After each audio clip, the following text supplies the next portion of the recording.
What is up, guys? Today on the channel, we're going to check out this TX768 brushless jet boat right after this.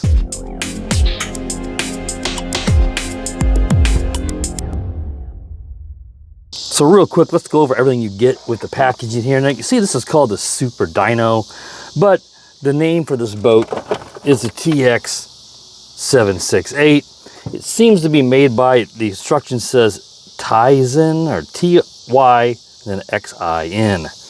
Again, this is a brushless powered jet boat. So what I mean by jet boat is you have no external prop.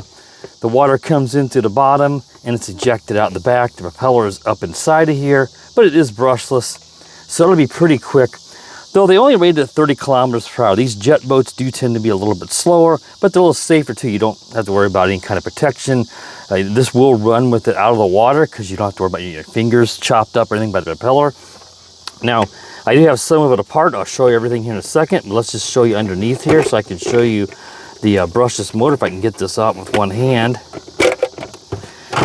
And here we go. We got your brushless outrunner motor right here. And we have our ESC. It's a 20 amp ESC, but it is 3S powered. And here is our steering servo here. Just the whole mechanism on these jet boats moves to steer rather than actual rudder. Now you have this plastic piece. This is what you want to put on first. This goes on, and then you put the decorative, top of the boat on next. This actually seals it so that water can't get inside. Here is a 3S LiPo. It's actually a lithium ion pack. I believe it was 2000 milliamp hour. And again, 11.1 volt, which is the storage voltage for a 3S LiPo, and it takes a Dean's plug. Your controller here, you have some steering and throttle dual rates, so you can change how much you want it to steer. If you want really short, really wide turns, or really, you can adjust that. Your throttle dual rates, which I have all the way up, you can slow it down there, and this is to trim it up so that it goes in a straight line. These buttons don't do anything, and your power button right here. Take some AA batteries here in the bottom, I believe it was 3. And here is your charging USB charging cable inside of here, and a screwdriver and an Allen wrench if you need to work on it. I use my hobby grade charger on that Dean's connector. And then you've got your stand to put the boat on and some decals. All right, let's get this boat out in the water and let's see how this thing performs. All right, let's get this boat out here in the lake and see how it works. Today is a really nice day. A lot of people out here at the lake, obviously, but this is a really good, clean lake that I like to use to drive my boats in. So let's throw it out here and see how it works. Oh yeah, really, really nice.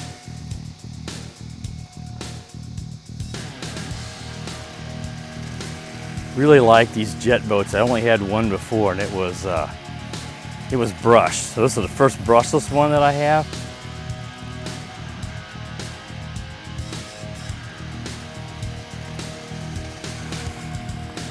This is nice.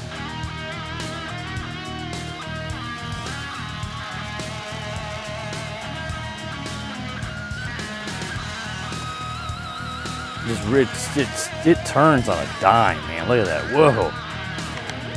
Kind of got bogged down. So I turned so sharp that the boat turned around too much. And that's where you could actually change that steering dual rate. So I'm going to reduce that some, because you can oversteer with this. I'm just giving it a little bit of input. If you're used to that, then it's fine. You don't really have to worry about changing that steering dual rate. But if you're concerned that you're going to do that, you see it took some water in there and got bogged down for a moment, but it's fine now. Now, as far as I know, this boat does not have any anti-capsizing. Now, it may want to show itself right, but some of the boats are just designed that they don't want to flip over. I don't think it's the case with this one, but it's not going to have that self-righting. At least instructions doesn't mention it. But this boat's really low in this design. It'd be pretty hard to capsize this. But you certainly, if you did, you'd have to probably go recover it with a real boat, because I don't think it's going to have any anti-capsizing. They usually are pretty good about advertising that feature because it is a nice feature to have. I'm sure if we get too far out here, the boat it'll beep. The control will let you know that the signal's getting weak. I always try to keep it kind of close. It's always a good idea on these boats because these boats, they don't usually have a really long run time. Oh, that was cool. I hit a wave there. And with the really, with the short run time, you want to keep it close just to make sure you can make it back to the shore. So I've had instances where, the LVC, the low voltage cutoff alarm, is not super accurate, and then the boat has to struggle to make it back to shore. Let's just bring it up here, you can see it. And it's not going to steer as easily as a rudder boat up close, but not too bad. You have to give it some throttle to really get it going there. You can see the water. You see that there, guys? And that's right there, you can see the water shooting out the side. That is the water cooling. I didn't mention that. All these boats have it, but that's just the water cooling that comes in to help keep the ESC and the brushless motor cool. You can see it shooting out the side there. See, for a second I thought that I did flip it over, but it was just the bogged down a bit. When you turn, sometimes you get water, I think, up into the Jetboat area. Yeah, this is awesome. Again, I could have put a GPS reader and tested, but I would say that 30 kilometers per hour, which is probably, I'm guessing, I'd have to look that up. I'll put it up here on the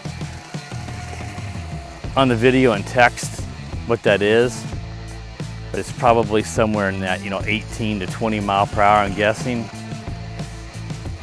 It looks like about that, but this is plenty quick enough. It's smoother than most of the brushed boats that I would drive. Not as fast as some of my brushless, but then some of those are also 4S, and they really move. But even the 3S's, it just depends on the design. But I really like this boat. This boat is super smooth. Never did it again. Gotta let it get the water out of it. It's very stable because it's not flipping over as I turned it pretty sharp there. That's a pretty good day for a boat. It's not super choppy. That's why you see we got a bunch of people out here in their real boats today. And I'm on the dock area here where they like to load them. So I'm trying to get this done before anybody tries to come in.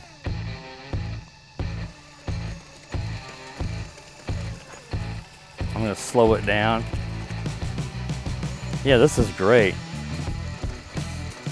All right, guys, I think I'm just gonna ease it in here. I think we have a good idea what this boat does. And I like to end these videos, these boat videos, pretty short because I don't want it to run all the way dead and then have to risk it being out there and I can't get it back.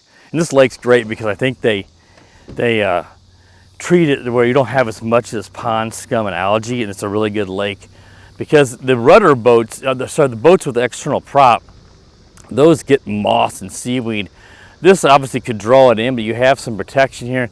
These boats are better to not get all clogged and jammed up compared to your external props. So I like these jet boats. This is awesome. So if you're interested in this, Aliexpress was kind enough to send this out for review. So if you're interested in this, there'll be a purchase link down to this boat in the video description and the pinned comment. So if you want to check it out, here in the US, all the custom fees were included. It was not much.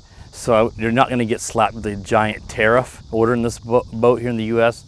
It's just going to be included in the price, and it wasn't very much. So it seems like the sellers over there figured out ways of getting around the really absorbent tariff costs. All right, guys, if you're new to the channel, you like stuff like this, please consider subscribing.